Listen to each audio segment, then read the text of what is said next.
నా పేరు వైద్యశ్రీ అలగోలు ప్రసాదరావు. మూలిక వైద్యుడిని, అనువంశిక. అది 6వ తరం, 6 తరాలుగా మూలిక వైద్యం చేస్తున్నాం. ఇప్పుడు మా అబ్బాయిది 7వ తరం. Doctor Agasya BAMS doctor. నేను గత 30 సంవత్సరాలుగా మూలిక వైద్యం చేస్తున్నాను. చాలామంది ఈ కొవ్వుగడ్డలతో బాధపడుతూ ఉంటారు. శరీరం మీద అక్కడక్కడ కొవ్వుగడ్డలు వస్తాయి కదండి. అది ఇంకా కొంతమంది భయపడే వాళ్ళకైతే ఎవరైనా అది క్యాన్సర్ ఏమో అనేసరికల్లా వాడు క్యాన్సర్ అవునో కాదో కానీ ఆ చెప్పిన వాడు మాట విని నెలకి 15-20 కేజీలు బరువు తగ్గిపోయి అట్లాగే చచ్చిపోతాడు, నా క్యాన్సర్ ఏమో అని. ఎప్పుడు కూడా భయం అన్నది ఉండకూడదు. అది డాక్టర్లు నిర్ధారిస్తారు అది ఏంటి అన్నది. ఒక్కొక్కరికైతే ఇంతంత సైజు శరీరం మీద కనపడుతూ ఉంటాయి. వాళ్ళకి చిన్నప్పటి నుంచి ఉంటాయి. అలాగా 70-80 సంవత్సరాలు 100 సంవత్సరాలు కూడా బతికేసిన వాళ్ళు ఉన్నారు. ఈ కొవ్వుగడ్డలు అన్నది హానికరం కాదండి. అయితే చూడడానికి కాస్త అసహ్యంగా ఉంటుందని బాధ కలుగుతుంది తప్ప దీనికి కూడా మంచి చిట్కా ఉంది. ఉలిమిరి చెట్టు, వరుణ అంటారు. మీకు దగ్గరలో ఉన్న వైద్యులను కానీ ఎవరైనా ముసలిని అడిగితే చెప్తారు. ఆ చెట్టు తాలూకు బెరడు. ఈ కాంచినార చెట్లని మనకి ప్లాంటేషన్ చేస్తుంది గవర్నమెంట్, పార్కుల్లోని, డివైడర్లోని.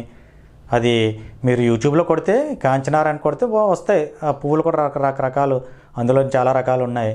ఆ కాంచినార చెట్టు, ఆ చెట్టు తాలూకు బెరడు, అలాగే ఈ ఉలిమిరి చెట్టు, వరుణ అని ఆ 2 పేర్లు ఒకటే. ఆ చెట్టు తాలూకు బెరడు 2 సమానంగా పౌడర్ చేసి, ఇదొక 20 గ్రాములు అయితే ఇది ఒక 20 గ్రాములు, అందులోని 1 గ్రాము 2 గ్రాములు మిరియాలు వేసుకోండి. చాలా చక్కగా మాత్రలు ఒక కుంకుడి పెక్కన్నా చిన్న సైజు మాత్ర కట్టుకోండి. ఉదయం ఒకటి సాయంత్రం ఒకటి వేసుకుంటూ ఉంటే ఈ ఎర్రపత్తి అన్నది ఇంకా దీనికి పూత రాలేదు, చిన్న మొక్క అవటం వల్ల.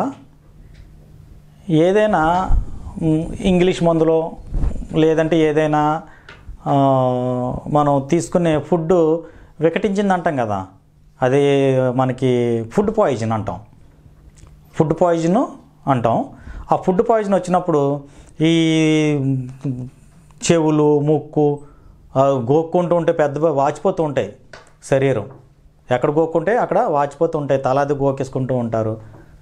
ఏమైనా రియాక్షన్ వచ్చినప్పుడు, ఫుడ్ ఇన్ఫెక్షన్ అది వచ్చినప్పుడు, రియాక్షన్ వచ్చినప్పుడు మీకు ఈ ఎర్రపత్తి ఆకులు దగ్గరలో ఉన్నాయనుకోండి, ఉంటే చక్కగా ఒక 5-6 ఆకులు తీసుకొని దాన్ని చక్కగా కడిగేసి నీట్గా నూరేసుకొని నీటిలోకి వెళ్ళి పడకట్టేసి ఆ నీళ్ళు పట్టేశారనుకోండి, చక్కగా వెంటనే ఇలాగా పట్టి తాగుతుండగానే ఒక 15-20 నిమిషాల్లోని చక్కగా అలాగా ఉపశమనం. మళ్ళాలు ఆ ఇన్ఫెక్షన్, ఆ రియాక్షన్ రాకముందు, ఈ ఫుడ్ ఇన్ఫెక్షన్ వచ్చి ఇవన్నీ దద్దులు అవి రాకముందు ఏ రకంగా అయితే ఉన్నారో చక్కగా ఆ స్థాయికి మళ్ళీ శరీరం అంతా కూడా చాలా స్థిమితంగా ఉండి చాలా చక్కగా ఆ దురదలు, వాపు అవన్నీ కూడా తగ్గిపోతాయి. ఈ ఎర్రపత్తి అన్నది అంత మంచిది. చక్కగా దాన్ని ఆకులు నవ్వులుతుంటే రోజుకి 2 ఆకులు తినండి ఒక 15 రోజులు. మీకు శరీరంలో ఏమైనా రాబోయే జబ్బులు ఏమన్నా సరే చాలా చక్కగా ఆ వ్యాధులు కంట్రోల్ అవుతాయి. ఈ పత్తి చెట్టు అన్నది అంత గొప్పది. అందువల్ల ఏం చేస్తారంటే ఈ దేవాలయాల్లోని, అంటే పబ్లిక్ ప్లేసెస్లోని ఖచ్చితంగా పత్తి మొక్కలు పెంచుతుంటారు చాలామంది.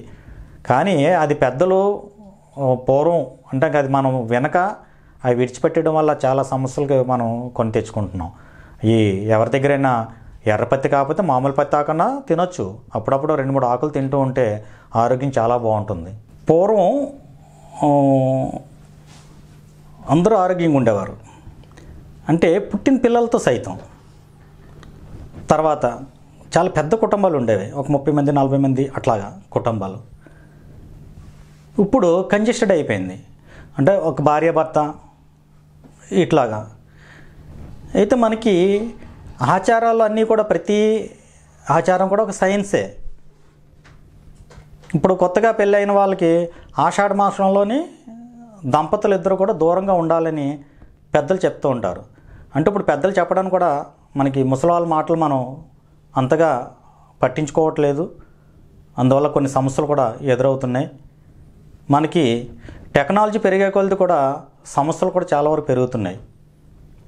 పూర్వం ఎడ్యుకేషన్ తక్కువ ఉన్నప్పటికీ కూడా వాళ్ళకి తగినటువంటి విధి విధానాలు, పెద్దలంటే గౌరవం, పెద్దలు అనుభవాల్ని తూచా పాటించేవారు. వాళ్ళు కూడా చాలా హ్యాపీగా ఉండేవారు. అంటే ఇదంతా ఎందుకు చెప్తున్నాను అంటే, ఇప్పుడు కొత్తగా పెళ్ళైన వాళ్ళు ఆషాఢాన్ని వర్జించాలి. అయితే ఎప్పుడు ఏ ఆషాఢం? పెళ్ళి అయిన తర్వాత మొదట ఆషాఢమే వర్జించాలి, అంటే విడిచిపెట్టాలి. ఆ నెల అంతా కూడా దాంపత్యంలో పాల్గొనకూడదు. మళ్ళీ రెండో సంవత్సరం సమస్య లేదు. ఎందుకు? ఇప్పుడు పెళ్ళి అవ్వలేదు అనుకోండి, 20 సంవత్సరాలైనా వాళ్ళు అబ్బాయి అమ్మాయి కూడా ఇద్దరు అంటే చిన్నపిల్లల కింద మనం పరిగణిస్తాం. అది పెళ్ళి అయిపోయింది అనుకోండి, వాళ్ళు హార్మోన్స్ చేంజ్ అవుతాయి. పెళ్ళైన 1 సంవత్సరం వరకు వాళ్ళు దాంపత్యం వల్ల హార్మోన్స్ చేంజ్ అవుతాయి. అందువల్ల అంటారు పెళ్ళైన తర్వాత ఈ అమ్మాయి బాగుంది, పెళ్ళయ్యాక బాగుంది, లేదంటే ఈ అమ్మాయి పాడైంది, లేదంటే ఈ అబ్బాయి పెళ్లి ముందు బాగుండేవాడు లేదా పాడయ్యాడు, ఇట్లాగనమాట. అంటే వాళ్ళిద్దరి తాలూకు శరీరతత్వం అర్థం చేసుకోవడానికి దాంపత్యంలోనే 1 సంవత్సరం పడుతుంది అన్నమాట, సంవత్సరం కాలం. ఈ పెళ్ళి అయిన తర్వాత సంవత్సరం తర్వాత ఎవరైతే దాంపత్యంలోని ప్రెగ్నెన్సీ కన్ఫర్మ్ అవుతుందో ఆ పుట్టి పిల్లలు చాలా ఆరోగ్యంగా ఉంటారు. అలాగని సంవత్సరం లోపు ప్రెగ్నెన్సీ అయిన వాళ్ళు కాస్త బలహీనంగా ఉంటారు, కానీ వాళ్ళు ఆరోగ్యంగానే ఉంటారు. అయితే మనకి శాస్త్రాలు ఏం చెప్తున్నాయి? పెళ్ళి అయిన తర్వాత ఖచ్చితంగా ఒక ముహూర్తం కూడా పెడుతూ ఉంటారు. మొదటి రాత్రి అని పెడతారు, కానీ మొదటి పగలని ఎక్కడా లేదు.